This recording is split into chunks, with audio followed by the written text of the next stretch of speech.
sehingga roh takut akan Tuhan itu akan menguasai kehidupan kami. Kami hidup kudus di hadapan, layak di hadapan-Mu Tuhan. Terpujilah Engkau, sungguh kami merindukan dan selalu merindukan-Mu Tuhan. Terima kasih Tuhan. Roh Kudus, ajar kami firman-Mu sehingga kami mengerti, dan Roh Kudus menggerakkan kami untuk melakukan kehendak-Mu, melakukan firman-Mu, dan kami menerima semua janji-janji Tuhan. Di dalam nama Tuhan Yesus kami berdoa. Haleluya. Amin, amin, amin, amin. Silakan duduk. Shalom. Puji Tuhan, kita akan mengakhiri tahun 2025 dan kita akan masuk tahun 2026. Dan seharusnya kita semua sudah dewasa rohani. Ya, kita sudah menjadi orang Kristen yang kuat. Karena tahun depan itu adalah tahun yang badai, yang penuh dengan kegelapan, dan itu tempat atau atmosfer di mana Raja Wali yang sudah diperbarui itu bermain-main. Yang bukan Raja Wali akan dihempaskan. Ya. Jadi segala sesuatunya akan menjadi gelap dan akan menjadi seperti badai, baik dalam kesehatan, baik dalam moral, baik dalam alam. Ya, dengan bencana alam semuanya akan kacau. Hanya orang-orang yang kuat saja yang bisa bertahan. Ya. Jadi mari kita sungguh-sungguh membangun iman kita. Saya selalu berkata begini, orang Kristen itu aneh. Ketika ada masalah, baru berdoa. Ketika ada masalah, baru berpuasa. Saya tidak pernah menemukan atlet itu latihan pada waktu pertandingan. Ya kan? Kan ibadah ini dikatakan juga latihan ibadah. Berarti yang disebut latihan, sebelum pertandingan, sebelum masalah datang, kita sudah latihan. Sehingga pada waktu masalah datang, kita sudah siap untuk menghadapinya. Dan kita akan muncul sebagai pemenang. Ya. Saya berharap kita semua sudah kuat, sudah melatih iman kita, latihan ibadah dengan tepat, sehingga tidak gampang bingung tahun depan. Ya. Tidak gampang bingung. Nah, kita akan belajar sekarang dari Yesaya pasal yang ke-30. Yesaya pasal yang ke-30 ayat yang ke-18 mulai. Nanti kita akan bahas sampai ayat 26. Sebab itu Tuhan menanti-nantikan saatnya hendak menunjukkan kasih-Nya kepada kamu. Sebab itu Ia bangkit hendak menyayangi kamu. Sebab Tuhan adalah Allah yang adil. Berbahagialah semua orang yang menanti-nantikan Dia. Sungguh, hai bangsa di Sion yang diam di Yerusalem, engkau tidak akan terus menangis. Tentulah Tuhan akan mengasihani engkau apabila engkau berseru-seru. Pada saat Ia mendengar teriakmu, Ia akan menjawab. Nah, kita berhenti sampai sini dulu. Dikatakan Tuhan menanti-nantikan saatnya hendak menunjukkan kasih-Nya kepada kamu, kepada kita. Yang jadi masalah adalah kita itu ingin selalu bergerak dengan cepat. Ya. Padahal Tuhan itu sudah menyediakan semua yang kita butuhkan. Misalnya kita kepepet uang, kemudian yang dipikir siapa ya yang bisa diutangi, ya. Inginnya cepat. Kenapa kau tidak menantikan Tuhan? Ya. Banyak orang bergerak terlalu cepat. Di sini kalau kita perhatikan, Tuhan tidak bergerak bukan karena Dia tidak mau bergerak. Tuhan mau bergerak, tetapi jemaatnya sudah bergerak terlebih dahulu. Ya. Ayat di atasnya berkata begini, ayat yang ke-15, sebab beginilah firman Tuhan Allah yang Maha Kudus, Allah Israel, dengan bertobat dan tinggal diam, kamu akan diselamatkan. Dalam tinggal tenang dan percaya terletak kekuatanmu. Tetapi kamu enggan, lihat di sini. Tetapi kamu enggan, kamu berkata, bukan, kami mau naik kuda dan lari cepat. Maka kamu akan lari dan lenyap. Katamu pula, kami mau mengendarai kuda tangkas. Maka para pengejarmu akan lebih tangkas lagi. Bahkan kemudian dikatakan 1000 orang akan lari melihat ancaman 1 orang.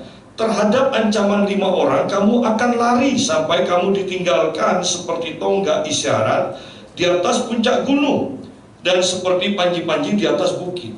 Di sini kita lihat bahwa umat Allah inginnya serba cepat.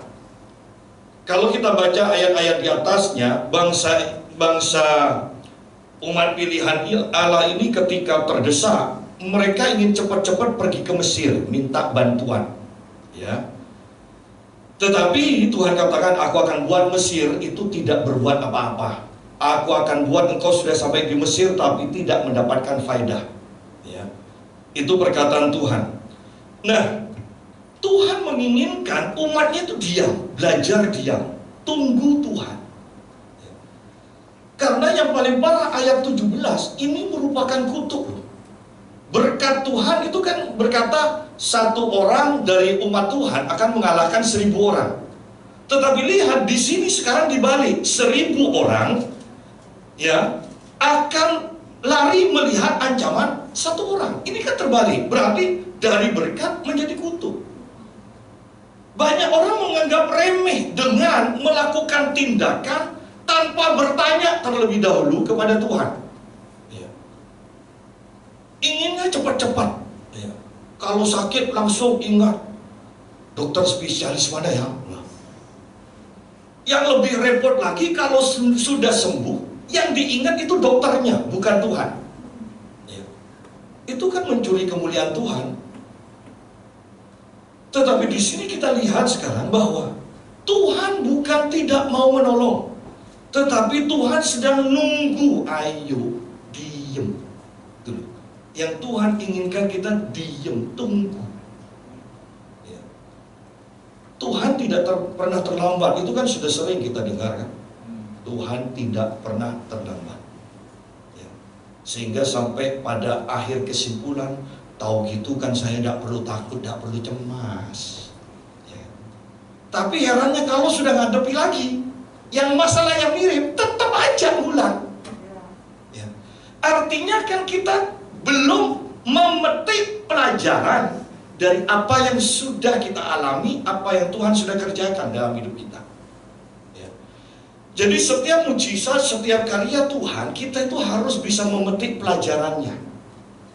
Jangan hanya mengalami, memetik pelajarannya. Sehingga ketika mengalami masalah yang sama, kita tidak perlu khawatir. Alah, kalau dulu Tuhan selesaikan, sekarang pasti Tuhan selesaikan lagi, kan gitu. Ya. Nah, kembali di sini dikatakan, dengan bertobat dan tinggal diam, kamu akan diselamatkan. Dalam tinggal tenang dan percaya terletak kekuatanmu. Tenang, menghadapi apapun tenang. Dan Anda harus mengenal Tuhan. Tidak bisa kita menjadi orang tenang tanpa mengenal Tuhan. Pelajari firman sungguh-sungguh, ya, baca Alkitab setiap hari. Saya selalu katakan, sudah kan, semuanya sudah tamat kan, baca Alkitab kan? Ya. Dari Kejadian sampai Wahyu ya, ya. Bukan Kejadian dan Wahyu ya. Ya, sudah yakin ya, Kejadian sampai Wahyu ya? Ya. Ya. Kita harus tahu kan, karena ketika kita sungguh-sungguh mengerti firman Tuhan, kita itu akan jadi orang yang tenang. Ketika Mami akan dipanggil Tuhan, Mami itu mau dibawa ke rumah sakit. Tapi dia dari awal, dari sudah bertahun-tahun yang lalu dia sudah berkata, pokok kalau Mami dipanggil Tuhan, Mami tidak mau ngerepoti anak cucu. Kami mau pokoknya langsung dipanggil Tuhan, tidak usah masuk ke rumah sakit. Nah, karena 3 hari dia selalu bilang capek, kami mau bawa ke Surabaya, ke rumah sakit. Pas di pertengahan jalan, Mami meninggal di mobil. Kemudian saya pulang. Istri saya bertanya, "Sa, bagaimana Mami?" Enggak apa-apa. Enggak apa-apa ya Pak? Dipanggil Tuhan. Dipanggil Tuhan kok enggak apa-apa? Lu mau apa sih? Ya. Tetapi setelah beberapa hari, saya juga merasa, loh iya, kok enggak nangis? Kok tenang sekali jawab. Ketika Papi mau dipanggil Tuhan, saya datang kepada Papi. Papi tahu Papi mau dipanggil Tuhan. Itu Papi sehat. Iya, Papi tahu. Kok bisa tahu? Papi sudah mimpi kok. Mami datang jemput Papi, kemudian ada api di depan Papi Mami. Kemudian api ini mulai membesar, menjalar, kemudian Papi berbalik dan pergi. Dan saya dengan tenangnya berkata, saya berlutut di depan Papi, kalau seperti itu tumpangkan tangan Papi supaya karunia Papi bekerja atas Yusada. Saya lakukan itu dan sungguh ketika Papi meninggal pun saya tidak nangis. Saya begitu tenang menghadapi itu. Tetapi setelah dipikir-pikir itu tidak masuk akal. Apalagi waktu Mami meninggal, saya seharusnya sedih. Kenapa? Karena saya jadi pengerja, walaupun saya anak gembala, jadi pengerja. Saya tahu itu proses dari Tuhan. Papi itu tidak mau tahu, pokoknya sebulan saya dapat uang honor sebagai pengerja 20.000, bukan 20 juta loh, 20.000. Anda mau hitung-hitungan bagaimanapun tidak cukup itu. Ya. Setelah saya punya anak 2, saya kontrak rumah. Papi naikkan honor saya 75.000 dengan 2 anak. Ya, untuk bayar listrik sama air itu tidak cukup. Itu sudah krismon sudah tahun 98. Nah, ketika Mami meninggal seharusnya saya sedih. Kenapa? Karena kalau saya ini kalau sudah tidak ada uang, saya tinggal di kamar terus, tidak keluar sudah, tidak ngomong minta uang, tidak punya uang, tidak. Saya di kamar. Kemudian Mami namanya orang tua kan ngerti kan, "Saat udah punya uang ya, nih." Jadi kan seharusnya dengan kejadian-kejadian seperti itu kan Mami meninggal kan, seharusnya saya sedih. Tetapi enggak tuh. Dan saya baru sadar kekuatan firman Tuhan membuat kita tenang. Sayangnya sekarang kan penyampaian firman Tuhan di banyak gereja dikurangi kan. Iya. Iya kan, dikurangi kan. Dulu awal-awal pelayanan saya itu kalau khotbah 1 jam, kemudian berjalan ke depan sudah ada catatan 50 menit, jalan lagi 45 menit, dan sekarang umum 30 menit. Tahun depan saya diundang di gereja besar ya di Jember, dan dia kata, "Pak, firmannya 30 menit ya." Loh, bukan Pak, apa 30 menit? Sudah Pak, yang penting singkat, padat, jelas. Loh ya, tidak bisa jelas lah 30 menit ya. Kalau pendeta hanya cari uang kan bersuka cita kan, panjang pendek tetap sama amplopnya kan gitu ya. Tapi kan bagi saya khotbah dibatasi 30 menit itu bingung. Ini harus kebut-kebutan. Sampai istri saya katakan, "Sudah, walaupun tidak selesai, langsung aminkan aja." Ya. Tapi sungguh banyak gereja sekarang mengurangi waktu firman. Bayangkan itu jemaat akan jadi apa tanpa firman. Karena yang dikatakan hanya firman yang tetap teguh di surga. Sedangkan kita sekarang sedang masuk ke goncangan demi goncangan ya. Kalau tidak punya firman, habis kita. Kembali pada pembahasan kita, menjadi tenang. Jadi jangan cepat-cepat minta pertolongan kepada orang, kepada siapapun, tapi tunggu Tuhan bertindak ya. Menantikan Tuhan. Bahkan ketika kita berdoa pun ya, menyembah Tuhan waktu saat teduh, sering kali kita itu tidak bisa diam. duduk, berlutut, bersila, langsung nyanyi lagu penyembahan. Padahal maksudnya lagu lambat. Ya. Langsung nyanyi. Kemudian bahasa roh. Kemudian semua didoakan.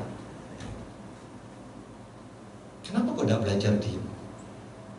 Suka lo diem di hadapan Tuhan. Itu bisa-bisa baru 2 menit hilang lo kita. Iya. Tapi sikap diam itu sebenarnya sudah sikap seorang hamba yang menantikan tuannya berbicara. Ya. Tapi kan jarang itu dipakai. Banyak orang Kristen ketika berdiam diri itu maksudnya saat teduh. Padahal berdiam diri seharusnya memang diam di hadapan Tuhan. Ya. Dan Anda akhirnya akan mendengar suara Tuhan yang lembut di hati. Itu dalam melatih kepekaan. Tetapi lebih daripada itu, konsentrasi Anda ketika diam itu akan terlatih sungguh-sungguh. Kalau enggak, cepat. Pindah ke alam itu pindah ke alam yang lain cepat. Ya. Bahasa rohnya yang aneh-aneh gitu loh. Ya. Nah, kembali ke ayat yang ke-18. Sebab itu Tuhan menanti-nantikan saatnya. Ada saatnya, ada waktu Tuhan. Bayangkan Tuhan begitu sabar dari kitab Maliaki ke kitab Matius, itu 400 tahun.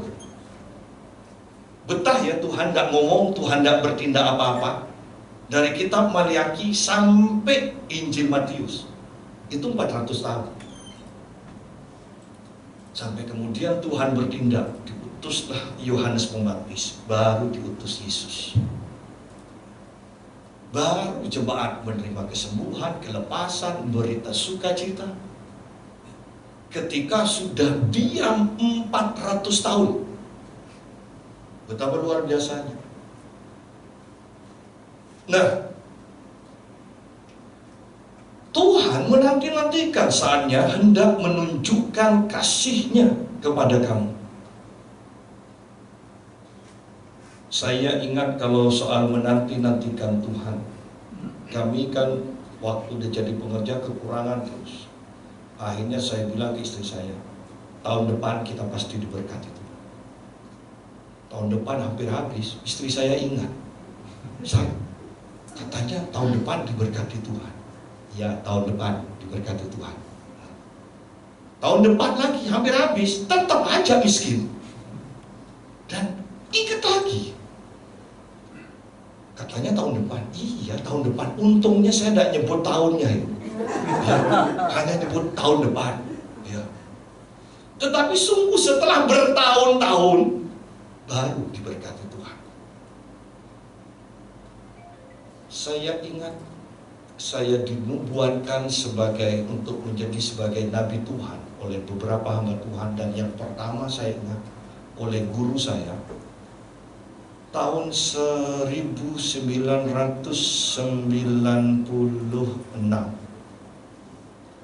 dan tahun 2000 kemudian saya mulai melayani dalam kenabian.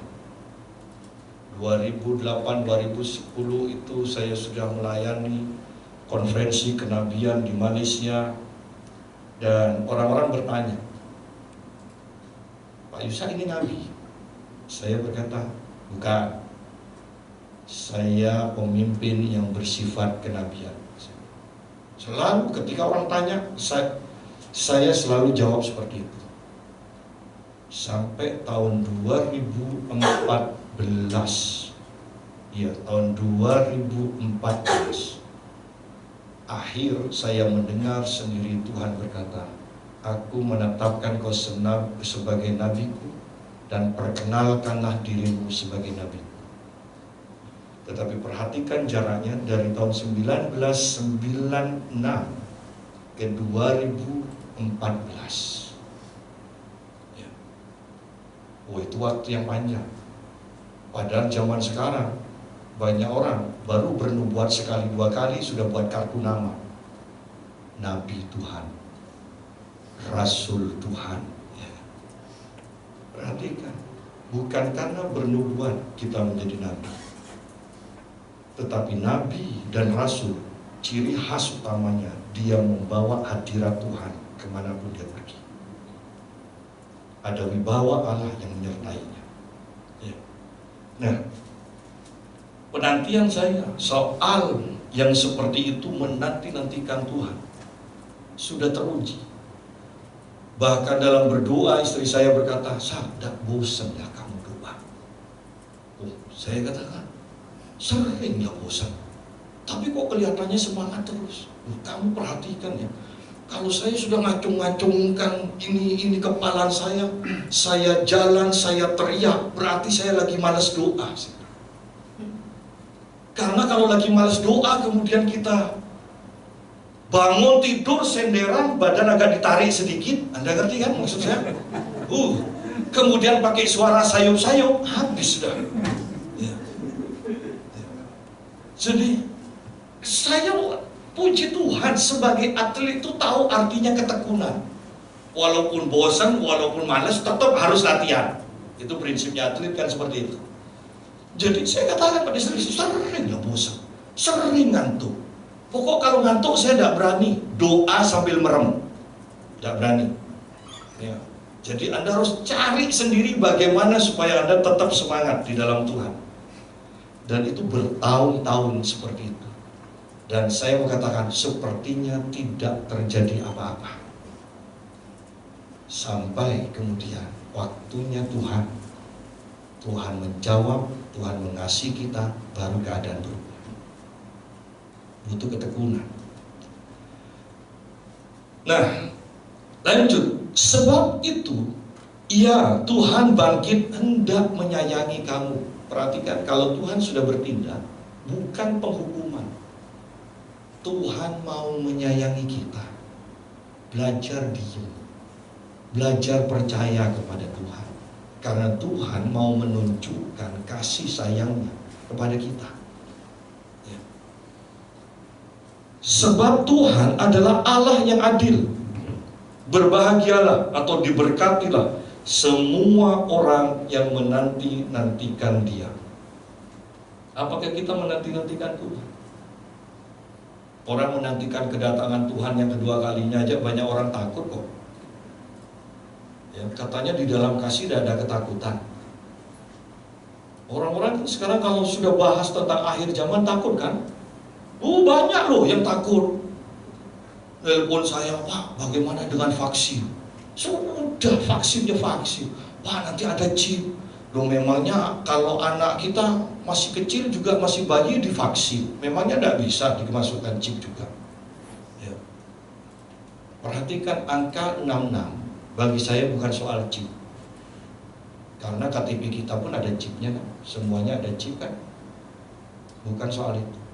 Angka 66 berarti manusia mengandalkan kekuatannya sendiri dan tidak mengandalkan Tuhan.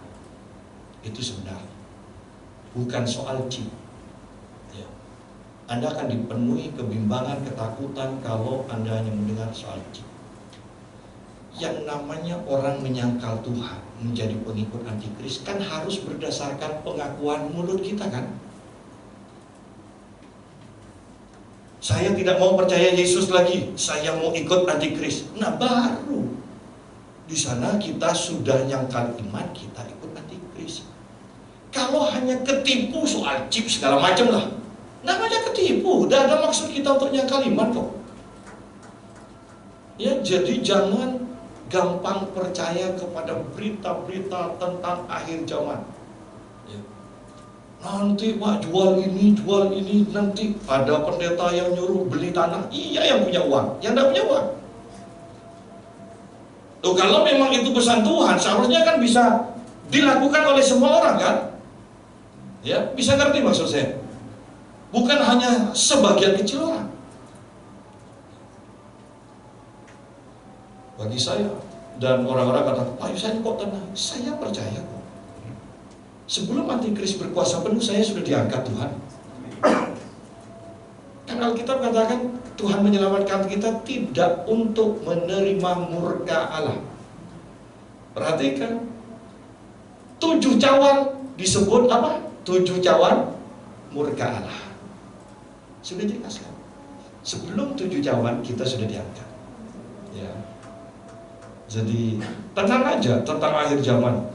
Tidak usah terlalu suka mengikuti seminar akhir zamannya, karena itu sudah diralat berkali-kali. Kasihan yang namanya paus. Itu seringkali paus nanti antikris, sudah paus ganti berapa kali antikris terus. Ya, kasihan kan? Jadi sudahlah soal akhir zaman, yang penting kita tetap menantikan Tuhan. Hidup kudus. Kapanpun Tuhan angkat kita, siap. Ya. Itu soal akhir zaman. Nah, yuk kita lihat sekarang orang yang menanti-nantikan Tuhan. Apa yang Tuhan akan kerjakan dalam kehidupan kita terlebih dahulu. Sungguh hai bangsa di Sion yang diam di Yerusalem, engkau tidak akan terus menangis. Tentulah Tuhan akan mengasihani engkau apabila engkau berseru-seru. Pada saat Ia mendengar teriakmu, Ia akan menjawab. Tuhan mengasihi kita atau tidak? Mengasihi kan? Dan dikatakan, apabila engkau berseru-seru, pada saat Ia mendengar teriakmu, Ia akan menjawab. Artinya, secara sederhana, kalau kita berseru pada Tuhan, Tuhan menjawab. Ya. Bahwa kita akan dilatih oleh Tuhan di dalam doa, di mana doa-doa kita dijawab oleh Tuhan. Di tempat saya kalau ada lagu seperti ini tidak boleh dinyanyikan. Meskipun gunung-gunung tak berpindah, walaupun doa tidak dijawab, ayatnya tidak ada. Di ayat saya yang saya baca di berbagai Injil ini dikatakan, kalau kau berkata kepada gunung, gunung itu akan pindah. Kenapa sih kok senang? Sudah mengubah ayat firman Tuhan, nyanyi-nyanyi, nangis sendiri. Ya kan? Orang dibuat sedih sendiri sih. Ayo, ayatnya apabila engkau berseru, Ia akan menjawab engkau. Cari di dalam Alkitab, Yesus mengajarkan, minta maka akan diberi, cari akan mendapat, ya. Ketok pintu akan dibuka. Tidak tersirat sedikit pun akan ada penolakan. Ya. Padahal sekarang beberapa pendeta mengajarkan dengan bangganya, ada iman yang besar kalau doa kita dijawab Tuhan, iman yang besar. Tapi iman yang benar, kalau doa kita tidak dijawab Tuhan, tetap bersyukur. Kalau doa tidak dijawab Tuhan, berarti imannya tidak benar. Pak, apakah doanya Pak Yusak dijawab Tuhan semua? Tidak. Tetapi prinsipnya begini, kalau saya tidak dijawab Tuhan, pasti ada yang salah dengan saya. Bukan kita harus mengubah doktrin Alkitab.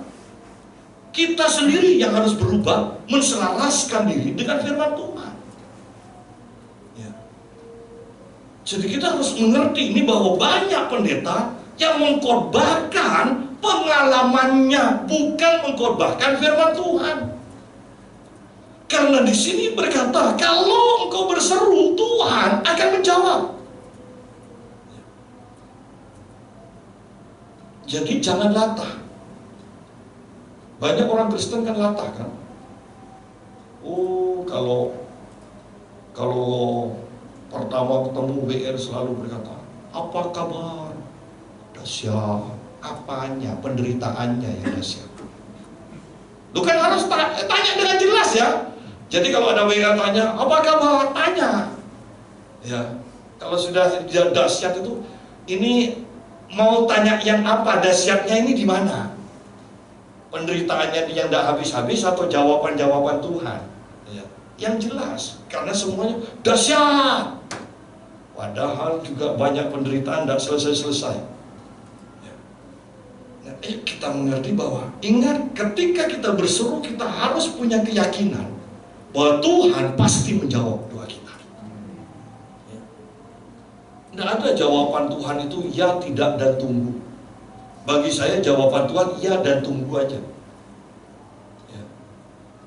Jangan tidak. Kalau tidak, Kalau jawaban Tuhan ya, tidak, dan tunggu, lebih baik gak usah doa. Toh sama aja kita usaha sendiri, ya hasilnya ya itu sudah 3 itu juga. Ya. Mari di akhir zaman seharusnya kita punya pengalaman-pengalaman yang luar biasa di dalam doa-doa yang dijawab oleh Tuhan. Ya. Kapan lagi? Nanti di surga sudah ada doa minta kan? Mumpung ada kesempatan, tahu ngalami, ya, ngalami doa yang dijawab. Dan walaupun Tuhan memberi kamu roti dan air serba sedikit, namun pengajarmu tidak akan menyembunyikan diri lagi, tetapi matamu akan terus melihat Dia. Lihat, kita harus punya pengalaman begini. Kita harus sampai dalam pengertian Tuhan itu lebih penting daripada makan minum secara jasmani. Tuhan lebih penting daripada makan minum secara jasmani. Bahkan Tuhan sendiri mengatakan, tubuhku benar-benar makanan, darahku benar-benar minuman. Jadi bukan hal-hal yang jasmani. Di sini bahkan dikatakan, walaupun Tuhan memberi kamu roti dan air serba sedikit, hal-hal yang jasmani serba sedikit, tetapi yang penting Tuhan tidak menyembunyikan diri lagi. Kalau saya sederhanakan, ingat, yang terpenting itu adalah rasa haus dan lapar kita akan Tuhan. Percuma engkau punya kelimpahan hal-hal yang jasmani, tetapi engkau sudah tidak haus dan lapar akan Tuhan. Percuma. Yang jadi masalah sekarang, gereja itu seakan-akan mengajarkan untuk merangsang hal-hal yang jasmani kita ini. Merangsang untuk mendapatkan yang jasmani. Bukan mengejar Tuhan, mengutamakan Tuhan. Sangat ngeri loh pengajaran banyak gereja sekarang. Sukses, sukses, sukses, ya kan? Kelimpahan, bebas dari hutang. Saya tidak anti bebas dari hutang, tetapi ingat, ini awalnya nanti, karena kita nanti akan bicara soal tentang kelimpahan secara jasmani. Tetapi yang harus kita benahi dulu kehidupan kerohanian kita.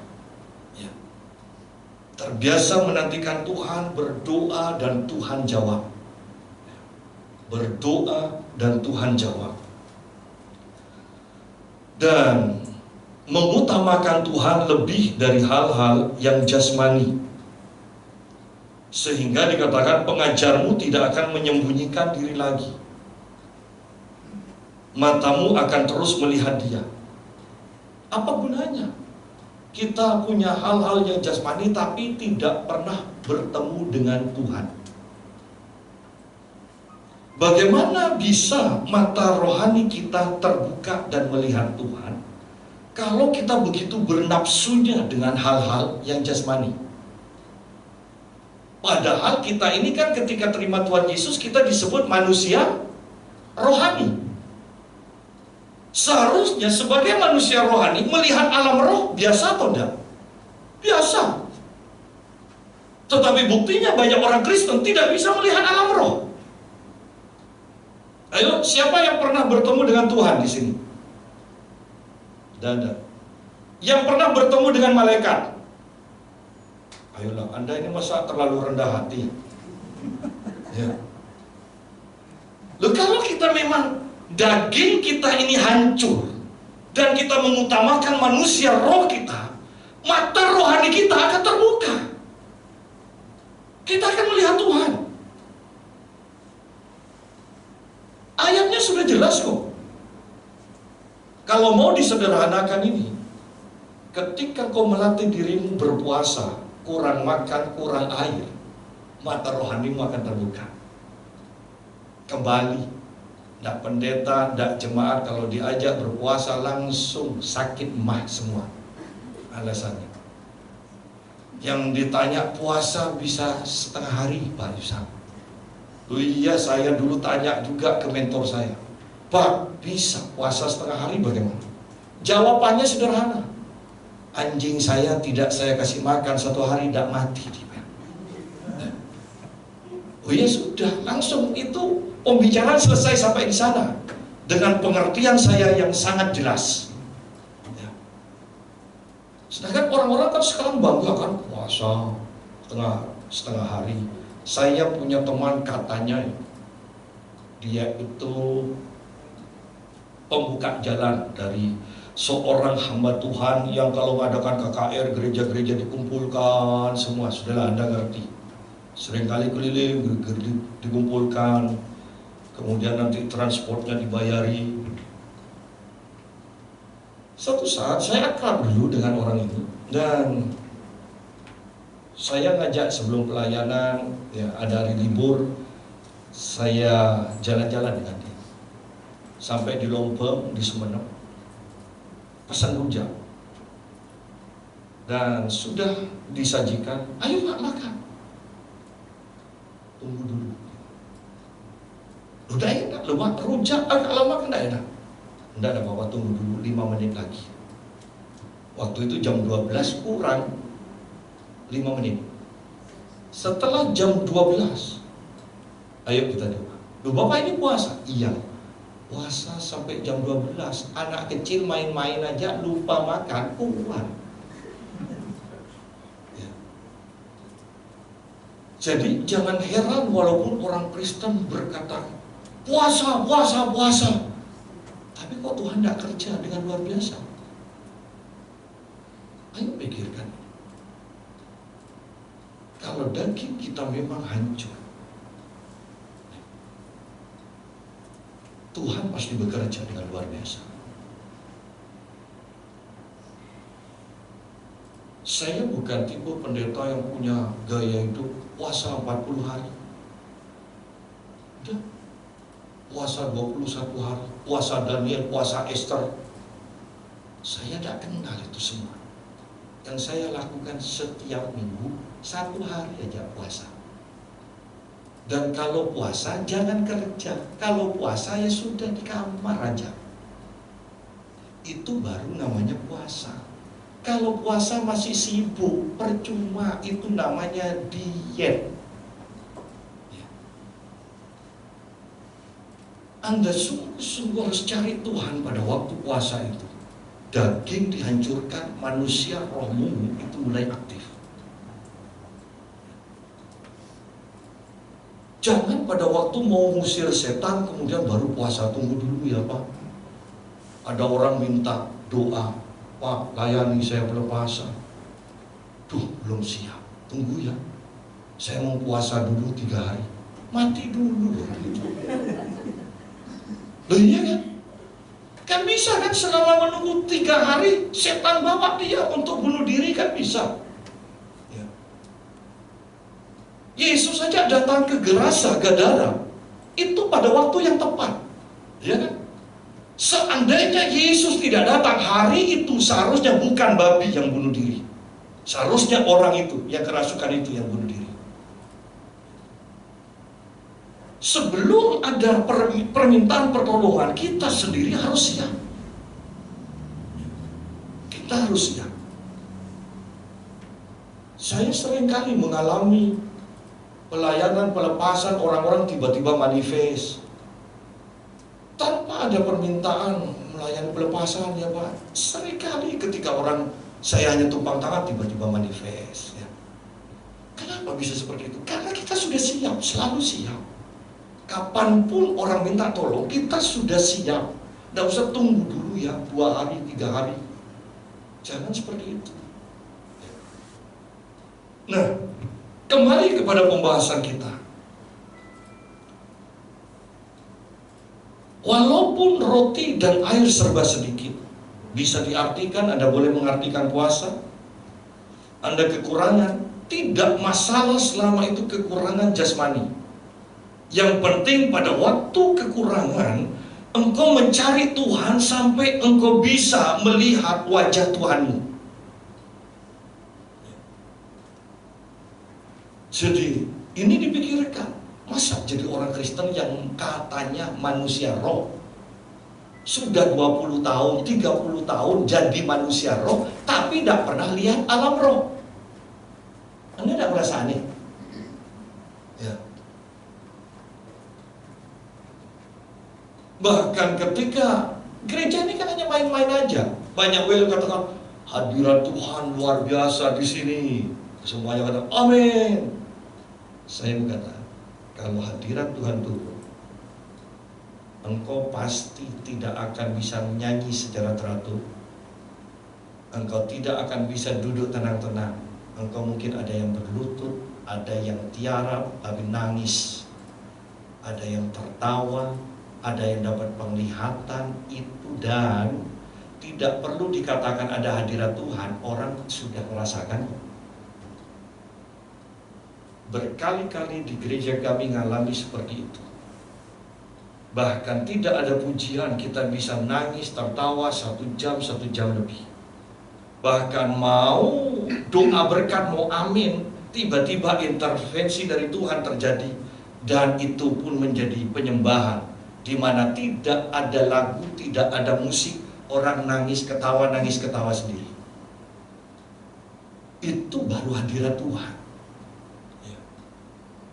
Bagaimana bisa itu terjadi? Ketika kita mematikan daging kita.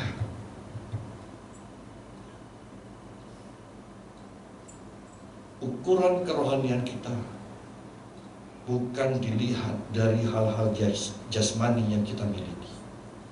Ukuran kerohanian kita adalah dari kepekaan, ketajaman kita dalam berhadapan dengan Tuhan.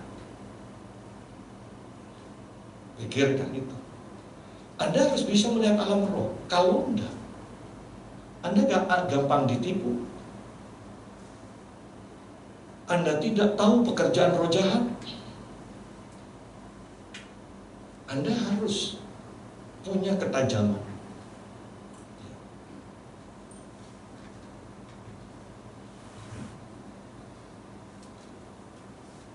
Dan telingamu akan mendengar perkataan ini dari belakangmu. Inilah jalan, berjalanlah mengikutinya, entah kamu menganan atau mengiri.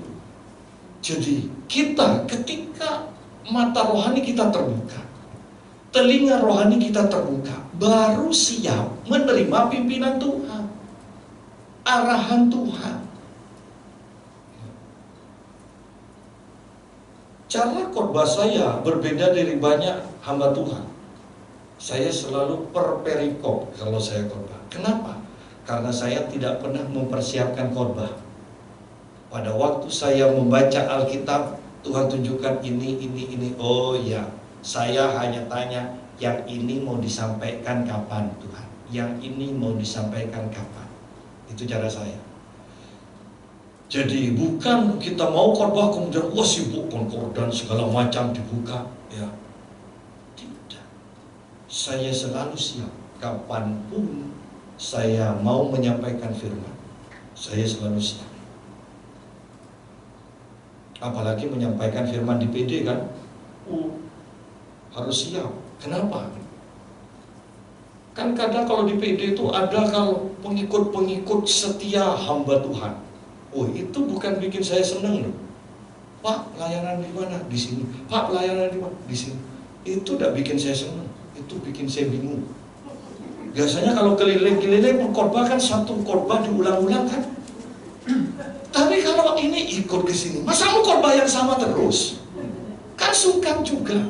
Makanya kalau kalian ikut saya terus, itu bukan membuat saya bangga. Itu membuat saya bingung, pusing, ya.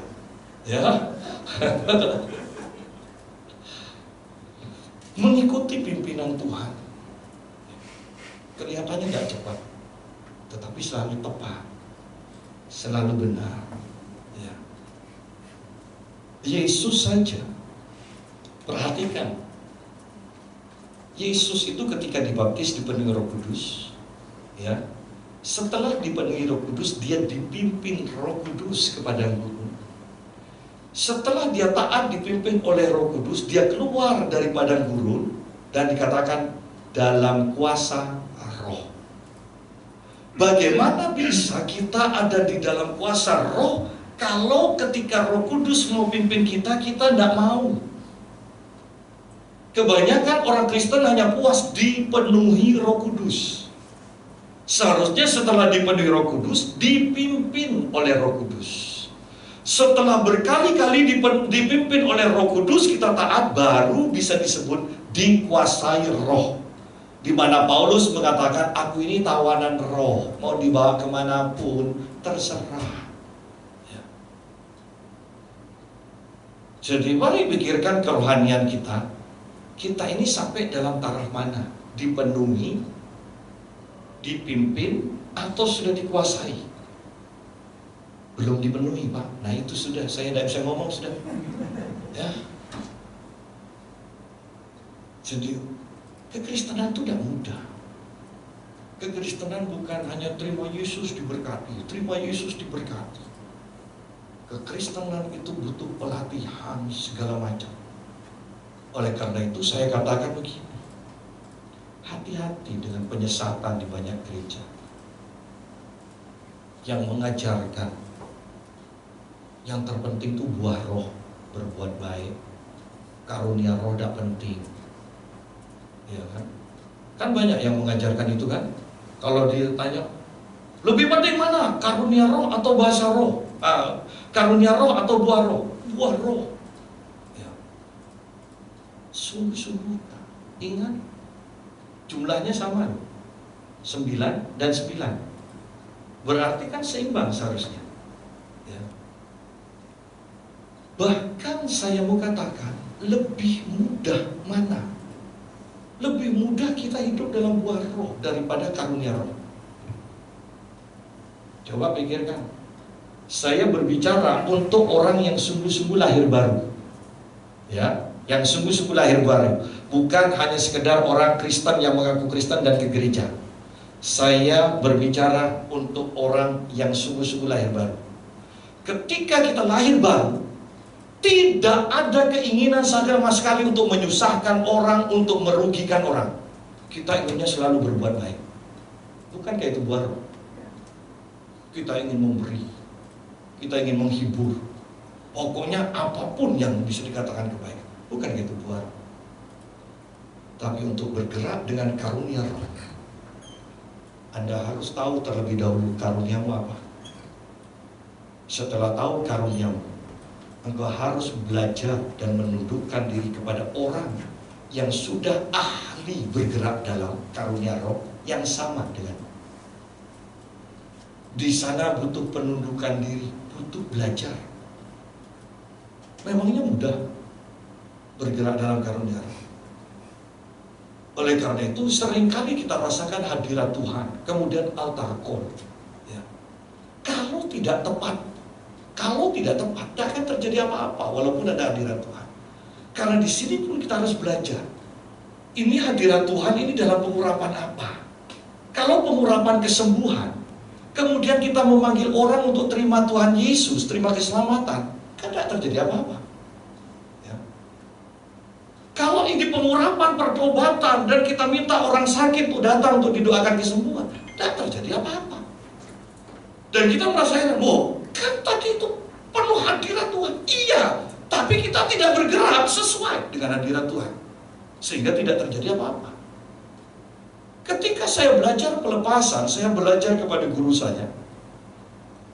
Guru saya itu enak aja. Perjinahan, keluar. Dan orang, lemes. Roh nikotin, keluar. Dan bau semua. Dan keluar. Saya tanya, Pak, kok bisa tahu? Orang tidak tanya. Sekarang kan orang-orang pendeta banyak menunjukkan, siapa namamu? Sudah berapa tahun kau? Tujuanmu apa masuk ke anak ini? Loh, orang namanya roh pendusta kok ditanya?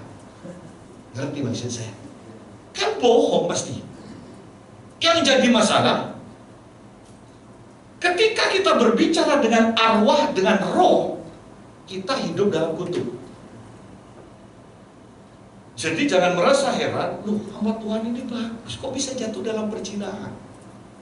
Jangan dulu pernah ngusir setan, ngomong-ngomong sama setan, sehingga dia hidup dalam kutuk. Enggak ada.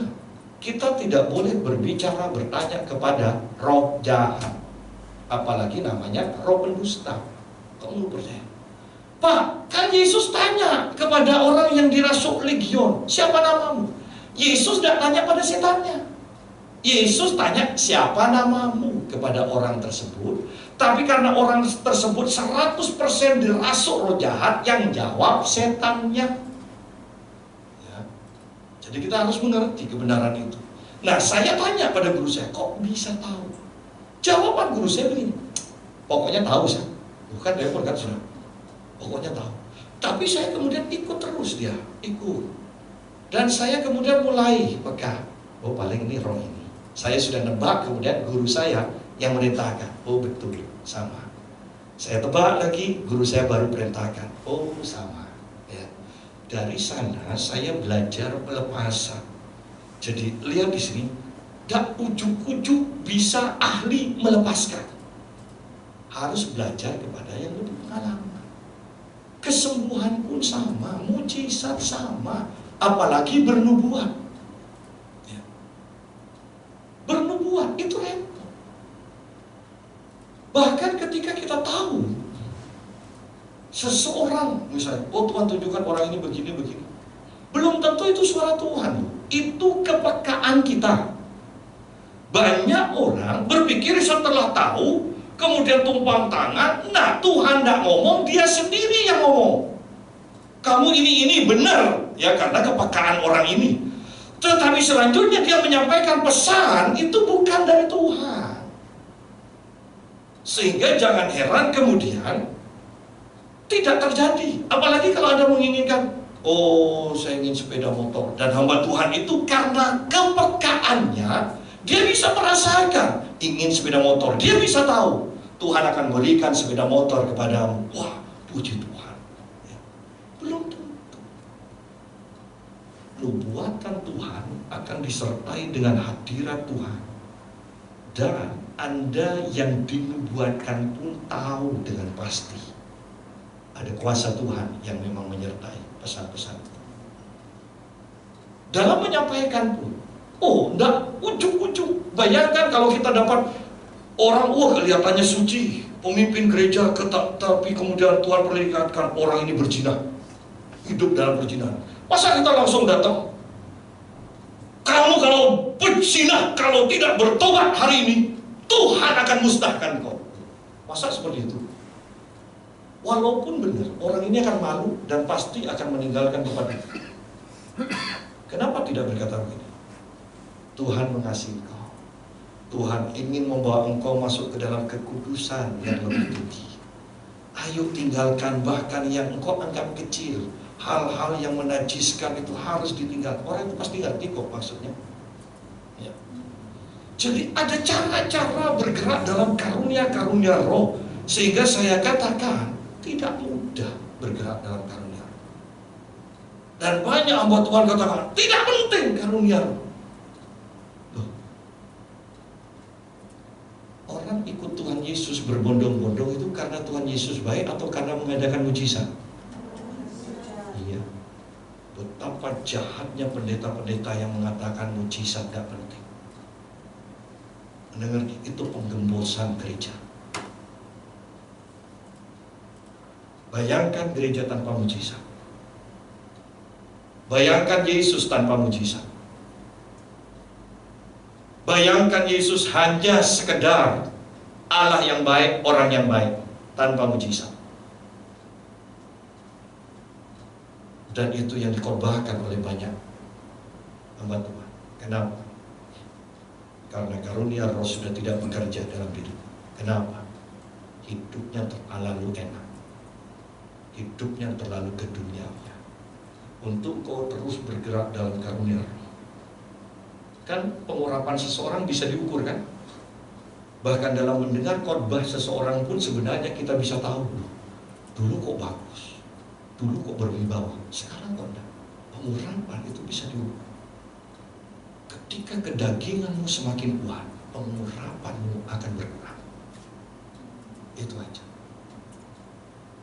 Ya. Jadi hati-hati dalam kekristenan kita. Saya katakan kekristenan itu tidak mudah. Ayat 22, engkau akan menganggap najis patung-patungmu yang disalut dengan perak atau yang dilapis dengan emas. Engkau akan membuangnya seperti kain cemar sambil berkata kepadanya, keluar. Bahwa Tuhan akan membawa kita dalam level di mana kita benci berhala, benci dosa.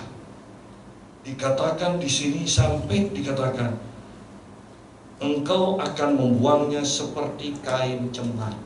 Maksud kain cemar itu adalah pembalut wanita yang sudah dipakai. Kan tidak mungkin ada yang mau mendekatinya kan. Jijik. Nah, sampai dalam taraf jijik kepada berhala, jijik kepada dosa. Baru kemudian nanti selanjutnya kita lihat Tuhan siap untuk memberkati kita. Karena Tuhan bisa percaya kita tidak akan tergoyahkan lagi. Kita tidak akan teralihkan. Sampai jijik terhadap dosa. Sehingga ketika nanti Tuhan berkati dalam keuangan, kita tetap fokus kita adalah Tuhan. Kenapa? Kita mengasihi Tuhan, kita jijik terhadap dosa. Ya.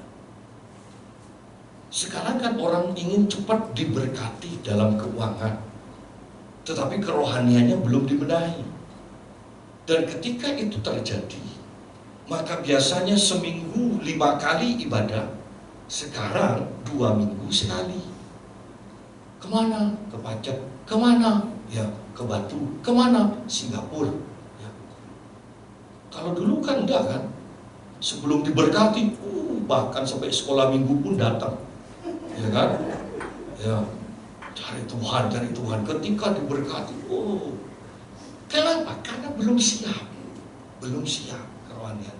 Tidak ada yang salah dengan berkat keuangan, tidak ada yang salah. Tetapi kalau kerohanian kita belum siap, berkat keuangan bisa membuat kita semakin jauh dari Tuhan. Ya. Lanjut sekarang 23. Lalu Tuhan akan memberi hujan bagi benih yang baru kamu taburkan di ladangmu. Dan dari hasil tanah itu kamu akan makan roti yang lesat dan berlimpah-limpah. Pada waktu itu ternakmu akan makan rumput di padang rumput yang luas.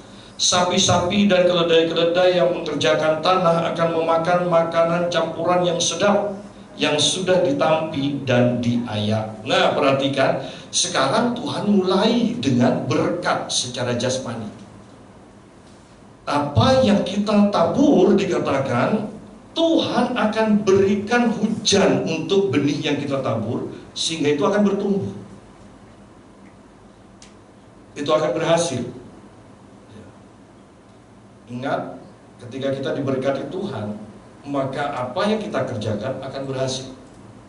Nah, bahkan sampai dalam taraf di sini dikatakan, dan dari hasil tanah kamu akan makan roti yang melesat dan berlimpah-limpah. Wow. Kan biasanya kalau roti yang lesat harganya mahal. Tapi lihat di sini janji Tuhan. Engkau akan makan roti yang lesat dan berlimpah-limpah. Berarti kan banyak. Ya. Padahal banyak orang sampai dalam taraf lihat harga tidak jadi beli. Tetapi Tuhan katakan kau akan makan roti yang lesat dan berlimpah-limpah. Puji Tuhan. Tetapi lebih daripada itu di sini dikatakan, pada waktu itu ternakmu akan makan rumput di padang rumput yang luas. Sapi-sapi dan keledai-keledai yang mengerjakan tanah akan memakan makanan campuran yang sedap, yang sudah ditampi dan diayak. Kalau kita artikan zaman sekarang, sapi-sapi keledai ini kan karyawan kita yang mengerjakan sesuatu untuk kita. Bahkan itu pun dikatakan makanan sapi keledai kita di sini makan di rumput di padang yang rumputnya luas, dan bukan hanya satu macam di sini, campuran yang sedap. Bukan hanya tempe tahu, bukan. Artinya, Kalau engkau memang diberkati, ingat karyawanmu itu juga harus mendapatkan berkat sehingga mereka bisa makan yang layak. Bukan hanya bisa makan tahu, tempe, mau pertahankan hidup. Bukan. Jangan sampai memberi gaji di bawah standar. Ya, mempermalukan Tuhan. Karena ayat-ayatnya dengan jelas berkata, bahkan sapi semuanya itu makan makanan yang layak. Ya. Sebagai anak Tuhan, disinilah kita akan kelihatan kita sungguh-sungguh anak Tuhan atau bukan,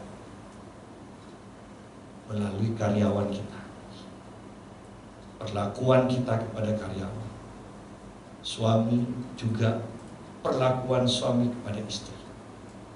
Ya. Ingat bahwa perlakuan kita kepada sesama itu mencerminkan kerohanian kita. Ayo suami, saya tanya, yang setiap hari mengatakan pada istrimu cantik, ayo siapa? Angkat tangan. Tidak ada.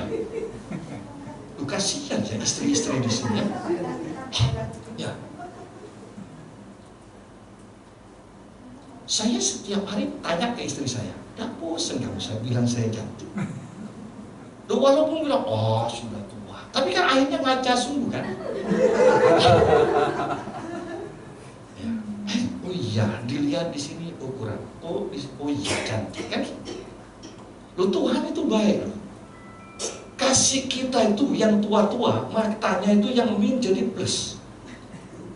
Ya kan? Artinya kan tidak bisa lihat jarak dekat. Supaya kalau lihat istrinya, istri lihat suaminya, tidak lihat keriputnya. Kan semakin dekat semakin tidak jelas kan? Ya. Loh, Tuhan itu baik. Coba kalau dibalik itu. Ya. Tuhan itu baik. Ya.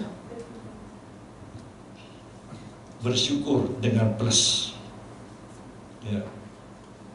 Nah, kita lanjutkan.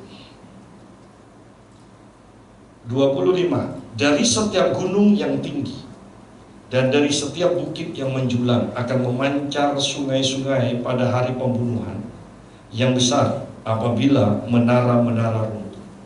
Pada waktu bencana, pada waktu ekonomi hancur. Bahkan di sini dikatakan dari setiap gunung yang tinggi dan dari setiap bukit yang menjulang akan memancar sungai-sungai. Arti begini. Selain dari Tuhan itu pasti, tapi di atas, di bawah Tuhan itu kan ada pimpinan kita, bos kita mungkin kan, walaupun kita sudah punya usaha sendiri kan ada bos kita yang lebih kaya, lebih. Nah, dalam keadaan kehancuran di sini dikatakan gunung-gunung di atas kita tetap memperhatikan kita, memancarkan air, tetap mencukupi kita, menyegarkan kita. Tidak mungkin Pak, ingat hati raja ada di tangan Tuhan. Ya. Tuhan yang akan mengarahkan kepada siapa dia akan menunjukkan kasihnya. Jangan takut. Makanya kan seringkali kita mungkin pernah mendengar, herannya, padahal orang itu pelit, tapi ke kamu kok baik, kok murah hati. Ya. Karena Tuhan yang menggerakkan dia.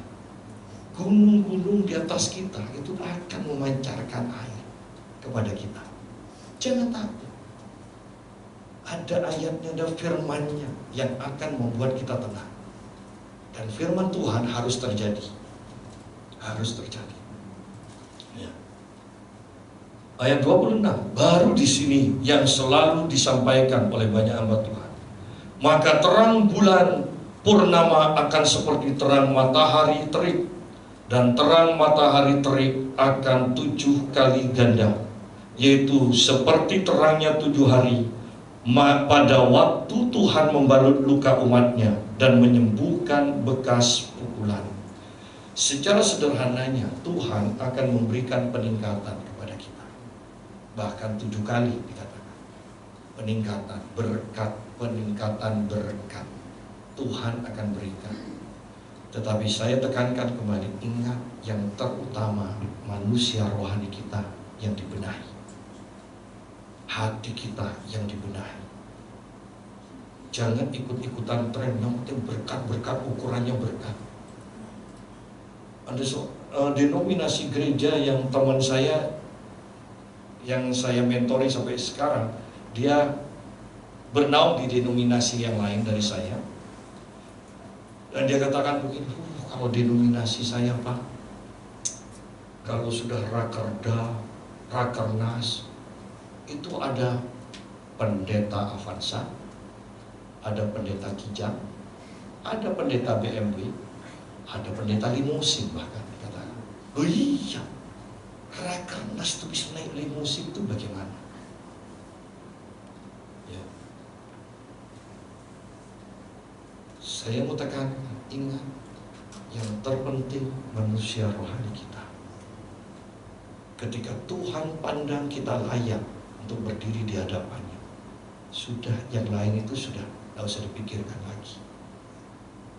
Tetapi sekalipun kau memiliki semuanya, ingat, hanya Tuhan yang tetap tidak berubah. Tetapi segala harta di dunia itu akan berubah dan bahkan akan lenyap. Jadilah orang yang berhikmat, pilih yang tinggal tetap, yaitu Tuhan. Utamakan Tuhan, hidup dalam kekudusan, cari Tuhan sungguh-sungguh. Tuhan memberkati. Mari kita berdoa.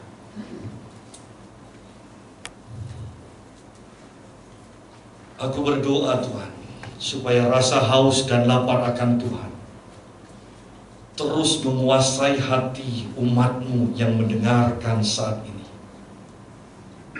Aku berdoa supaya mata rohani dan telinga rohani mereka terbuka dan bisa melihat Tuhan dengan jelas, mendengar suara Tuhan dengan jelas, sehingga dengan demikian kami bisa menjalin hubungan yang intim dengan Tuhan. Kami bisa mengenal hati Tuhan, dan Tuhan bisa menilai kami, apakah kami pantas, kami layak untuk dipercaya dalam hal-hal tertentu. Ini kami Tuhan, jamah kami semua. Lakukan kehendak-Mu atas hidup kami. Buat manusia roh kami bangkit. Buat karunia-karunia roh itu menyala-nyala di dalam kami. Dan biarlah buah-buah roh juga bisa dinikmati oleh banyak orang, sehingga nama Tuhan dipermuliakan. Terpujilah nama-Mu Tuhan. Berkati Bapak Suryanto dan Ibu Yenti Tuhan, yang sudah menyediakan tempat untuk ibadah malam hari ini. Engkau yang memberikan kekuatan, memberikan kesehatan, memberikan hikmat dalam bekerja, memberikan segala sesuatu yang ada di dalam penyimpanan surga-Mu, supaya dinikmati oleh anak-Mu ini. Dan nama Tuhan akan terus dipermuliakan. Kami berdoa supaya setiap kami berkumpul, hadirat Tuhan dimanifestasikan di tempat ini. Amin. Pelayanan para malaikat dilepaskan di tempat ini. Amin. Sampai setiap kami yang hadir tahu dan sadar bahwa Tuhan hadir di sini. Yes. Terpujilah nama-Mu. Di dalam nama Tuhan Yesus kami berdoa. Haleluya. Amin. Amin.